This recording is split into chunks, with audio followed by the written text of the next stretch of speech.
प्रदेश की बहादुर पुलिस ईद से पहले कहती है कि अगर आपने सड़कों पर नमाज पढ़ी तो आपके पासपोर्ट जब्त कर लिए जाएंगे, आपका लाइसेंस रद्द हो जाएगा। लेकिन वही बहादुर पुलिस इस वक्त में पता नहीं कहां पर है। उत्तर प्रदेश में खुलेआम तलवारें लहराई जा रही है, खुलेआम डंडे लहराए जा रहे हैं। और न केवल तलवार लहराई जा रही, डंडे लहराए जा रहे हैं, बल्कि एक दलित सांसद को खुलेआम मारने की धमकी दी जा रही है। एक पिछड़ा पूर्व मुख्यमंत्री को खुलेआम मारने की धमकी दी जा रही है। लेकिन बताइए, ये धमकी देने वाले नंगा नाच कर रहे हैं, बवाल काट रहे हैं, लेकिन योगी आदित्यनाथ की पुलिस ने क्या पूरी तरह से सरेंडर कर दिया है? बड़ा सवाल ये है। जरा ये तस्वीरें देखिए आप, तलवारें लहराई जा रही है, डंडे लहराए जा रहे हैं, और क्या क्या कहा जा रहा है? ये कहा जा रहा है नंगी तलवारों को निकाल करके ये ऐलान किया जा रहा है कि हमारे हाथ कांप रहे हैं तुम्हारा सिर काटने के लिए, तुम्हारी गर्दन काटने के लिए।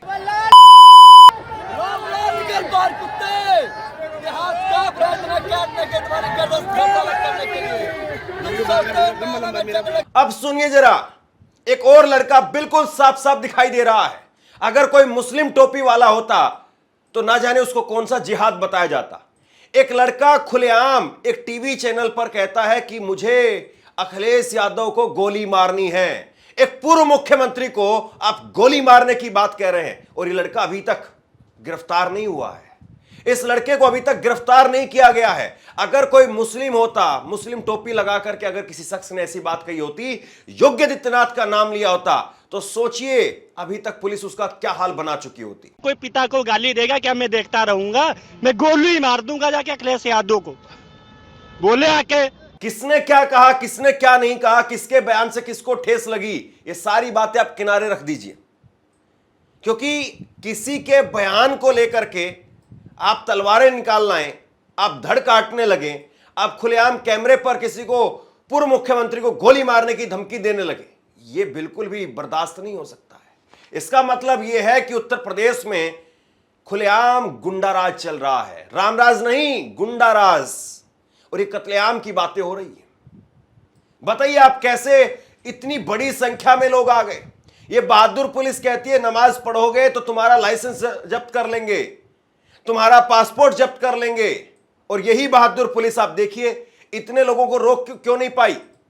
क्यों नहीं वहां पर 144 जो अब बीएनएस चेंज हो गया है वो लागू की गई? क्यों नहीं इन लोगों को रोका गया?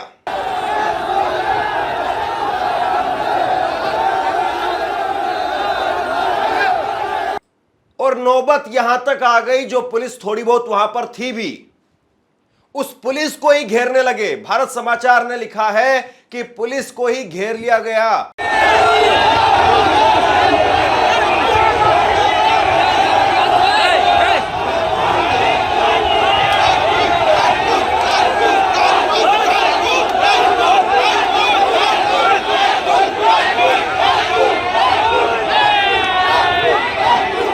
इसके बाद में भारत समाचार का ही एक ट्वीट आप देखिए। समाजवादी पार्टी के नेता हरीश मिश्रा, जिनको सोशल मीडिया पर लोग बनारस वाले मिश्रा के नाम से जानते हैं, तेज तर्रार तरीके से अपनी बात रखने के लिए मशहूर हैं, उनके ऊपर हमला कर दिया गया। बताया जा रहा है कि चाकू से हमला किया गया। बाकायदा अखिलेश यादव ने इसको लेकर के ट्वीट किया है। तो ये अपने आप में बड़ा भारी बवाल है भाई। बहुत अजीब बात है, जिस प्रदेश में कानून व्यवस्था की दुहाई दी जाती है उस प्रदेश में खुलेआम गुंडाराज हो रहा है। उस प्रदेश में खुलेआम हजारों की तादाद में लोग उतर करके, और क्या करना चाहते हैं ये लोग? कौन सा शांति का पैगाम देना चाहते हैं ये लोग? अखिलेश यादव भी आज मैदान में थे और अखिलेश यादव ने भी मोर्चा संभाला। अखिलेश यादव ने कहा कि अगर कोई हमारे कार्यकर्ता, हमारे नेता के खिलाफ कुछ बोलेगा तो हम पीछे हटने वाले लोग नहीं हैं। और ये कोई करनी सेना वाले लोग नहीं है, ये कोई सेना वेना नहीं है, ये सब नकली लोग हैं। इसी तरीके से हिटलर भी सेना बनाता था। हिटलर भी अपने लोगों को वर्दी पहना करके फौज में भर्ती करता था, पुलिस में भर्ती करता था, और अपने विरोधियों की पिटाई करवाने का काम करता था। इसलिए इनसे डरना नहीं है और ना ही हम पीछे हटेंगे। अगर कोई हमारे रामजी राज सुमन जी या किसी भी कार्यकर्ता का अपमान करेगा तो हम लोग भी समाजवादी लोग उसके साथ खड़े दिखाई देंगे। उसकी सम्मान की लड़ाई लड़ने का काम करेंगे। और ये सेना वेना सब नकली है, याद रखना। हिटलर ने भी बनाई थी एक ट्रूपर।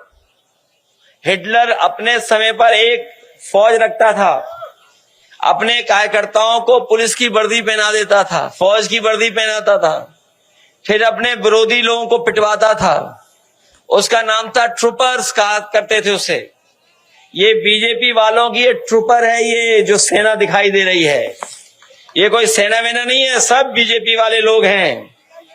अखिलेश यादव ने इसके बाद में कहा कि अगर हम लोगों के साथ में ऐसा हो रहा है, नेताओं के साथ में ऐसा हो रहा है, तो सोचिए आम आदमी के साथ में, आम बहुजन के साथ में कैसा हो रहा होगा। ये लोग हमारा आरक्षण खा रहे हैं। मैं सोच सकता हूं, कल्पना कर सकता हूं कि अगर हम लोगों के साथ ऐसा व्यवहार हो सकता है, तो और हमारे जितने बहुजन समाज के लोग हैं उनके साथ न जाने कैसा कैसा व्यवहार होता होगा। और वो हमें देखने को मिल रहा है।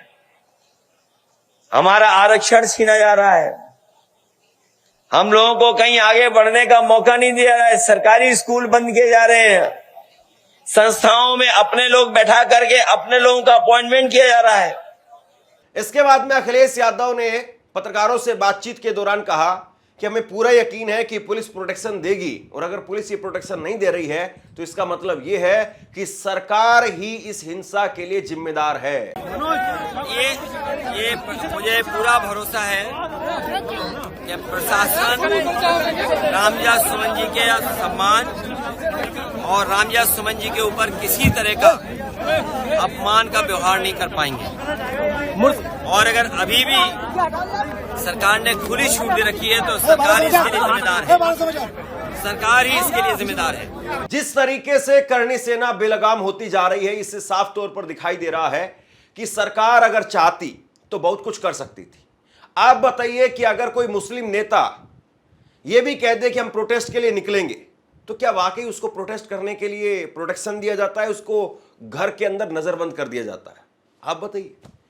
कायदे से जो प्रोटेस्ट करता है तो सरकार को उसको प्रोटेक्शन देना चाहिए कि आप प्रोटेस्ट करना चाहते हैं, आप विरोध प्रदर्शन करना चाहते हैं, हम आपको प्रोटेक्शन देंगे ताकि दूसरा कोई व्यक्ति आपका विरोध ना करे। लेकिन यहां पर उल्टा होता है। अगर कोई प्रोटेस्ट करने की कॉल भी देता है कि मैं प्रोटेस्ट करने के लिए निकलूंगा या मैं कहीं पर जाकर के अपना विरोध जाहिर करूंगा, तो उसको घर के अंदर नजरबंद कर दिया जाता है। यहां पर इतनी बड़ी करनी सेना, वो इतनी बड़ी करनी सेना लगातार धमकी दे रही थी, लगातार उसके नेता ऐलान कर रहे थे कि फलां दिन हम जाएंगे, हम रामविलास सुमन के घर पर धावा बोलेंगे। तो ये करनी सेना को पहले ही क्यों नहीं नजरबंद किया गया? इनके नेताओं को नजरबंद क्यों नहीं किया गया? और जो बुलडोजर खड़ा करके डराने का काम करते हैं, वो बुलडोजर इन नेताओं के घरों पर क्यों नहीं खड़ा किया गया? करनी सेना के लोगों के बाहर बुलडोजर क्यों नहीं खड़ा दिखा? क्यों नहीं इनकी गाड़ियों पर बुलडोजर चला? कहां था वो बुलडोजर? कहां है वो बुलडोजर? वो बुलडोजर किस काम का है? या वो बुलडोजर भी जाति धर्म देख करके चलता है? मुख्यमंत्री जी जवाब दीजिए। क्या कोई मुस्लिम संगठन इस तरीके से तलवारें डंडे लेकर के प्रोटेस्ट कर सकता है? करना भी नहीं चाहिए। किसी मुसलमान को, किसी हिंदू को, किसी भी अन्य धर्म के लोगों को इस देश में तलवारें लेकर के, डंडे लेकर के किसी को गोली मारने का, प्रोटेस्ट करने का कोई हक नहीं। और ये प्रोटेस्ट नहीं है, ये कत्लेआम की धमकी है। अगर कोई मुस्लिम संगठन भी इस तरीके से करता है तो उसके लिए भी मैं यही बात कहूंगा। आपको विरोध करना है, आपको रामविलास सुमन का विरोध करना है, बैठिए जरा लखनऊ के अंदर धरना देने के लिए। मुख्यमंत्री को मजबूर कीजिए, अखिलेश यादव को मजबूर कीजिए, चलाइए जरा 6 महीने 1 साल का धरना और चला करके बताइए। दिल्ली आइए, दिल्ली में धरना दीजिए रामलीला मैदान के अंदर, और रामलीला मैदान में धरना देकर के सरकार तक अपनी आवाज पहुंचाइए और सरकार पर प्रेशर बनाइए, अखिलेश यादव पर, विपक्ष पर प्रेशर बनाइए, दीजिए उनको बॉयकॉट की धमकी कि अगर रामविलास शर्मा ने धमकी माफी नहीं मांगी, हालांकि उन्होंने अपनी तरफ से एक बार खेद प्रकट किया है, फिर भी अगर आप जो चाहते, जो भी आपकी मांगे हैं कि नहीं, अगर हमारी मांग मानते तो हम बहिष्कार करेंगे, आपको वोट नहीं देंगे, और भी तरीके से 100 तरीके से आप उनका विरोध कर सकते हैं, आप वो काम नहीं कर रहे हैं। क्या आप हिंसा में ही सिर्फ विश्वास रखते हैं? क्या आपको लगता है कि आप गोली से, तलवार से, डंडों से ही इस देश को चलाएंगे? लोकतंत्र है साहब, मानना पड़ेगा आपको। ये पुलिस पता नहीं आपका क्या करेगी क्या नहीं करेगी, लेकिन हम जैसे लोग इसका पुरजोर तरीके से आवाज उठाएंगे और पूछेंगे सरकार से सवाल। और अब देखिए एक वीडियो मैं आपको दिखाता हूं, रामजीलाल सुमन प्रकरण को लेकर के जब संसद के अंदर सवाल उठाया गया, संसद में पूछा गया कि यूपी में लखनऊ में बैठ करके कोई आदमी कहता है कि 25 लाख रुपए के अंदर मैं रामजीलाल सुमन को मार दूंगा, ऐसी धमकियां दी जा रही खुलेआम। तो वहां पर देखिए जगदीप धनखड़ असहज हो जाते हैं। और यही संसद थी जिसमें योगी आदित्यनाथ रो रहे थे कि मुझे बचा लीजिए, मुझे बचा लीजिए, मेरे ऊपर इतने मुकदमे लाद दिए गए। और आज जब दूसरों की बात हो रही है तो बात भी नहीं होने दी जा रही है, बात पूरी होने से भी रोका जा रहा है। कल ही अलीगढ़ से एक व्यक्ति ने ये कहा, सारा सोशल मीडिया पे है, अखबारों में है, कि अगर रामजीलाल सुमन की कोई हत्या कर दे तो 25 लाख रुपया मैं उसे दूंगा। प्रोफेसर रामगोपाल जी, 25 लाख दूंगा और अगर मुझे मिल जाए तो मैं ही उड़ा दूंगा। ये रोजाना हो रही हैं और इसलिए मैंने कहा कि इनकी सुरक्षा के संबंध में बात करना चाहता था मैं। प्रोफेसर साहब, किसी एमपी की जान को खतरा हो तो आप उसको सीरियस लेंगे नहीं। इधर से आपने सैकड़ों लोगों से रामजीलाल सुमन को गाली दिलवा दी और यहाँ हमें मौका एक्सप्लेनेशन का मौका तक नहीं दिया। रामजीलाल सुमन को अपनी बात कहने का मौका भी नहीं दिया। ऐसे देखिए, लीडर ऑफ द हाउस और पार्लियामेंट्री अफेयर्स मिनिस्टर जब चाहे तब बोल सकते हैं, कोई बात नहीं, किसी को एतराज नहीं। लेकिन अन्य लोगों ने भी जो चाहा तो कहा।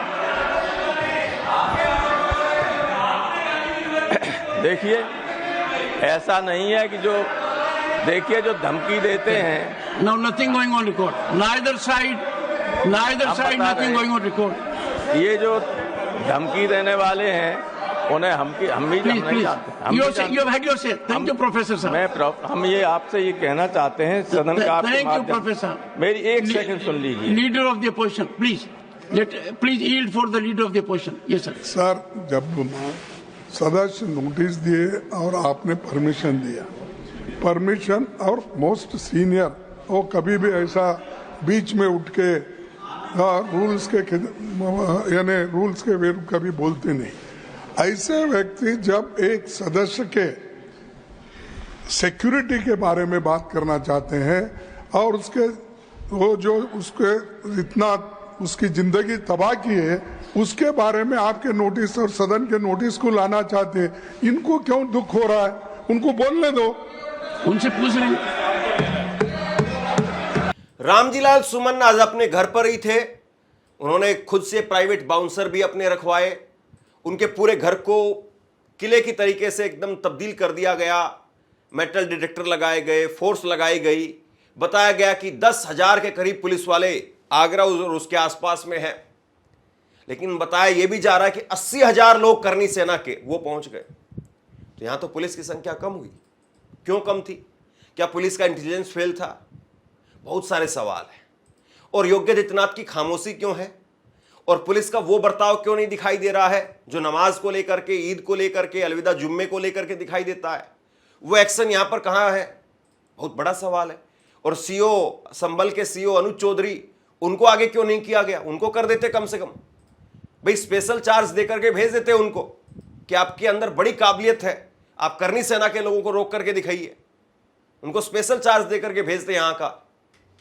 तो सवाल बहुत सारे हैं लेकिन जवाब इस वक्त में है नहीं। और ये जवाब नहीं होना वो बताता है कि आपकी कथनी और करनी में कितना अंतर है। उत्तर प्रदेश में रामराज है या गुंडा राज है, तस्वीरें आपके सामने है। शेयर कीजिए इस खबर को, लोगों तक पहुंचाइए और इसी तरह की तमाम खबरों के लिए ऑनलाइन न्यूज इंडिया को सब्सक्राइब कीजिए। बहुत बहुत धन्यवाद।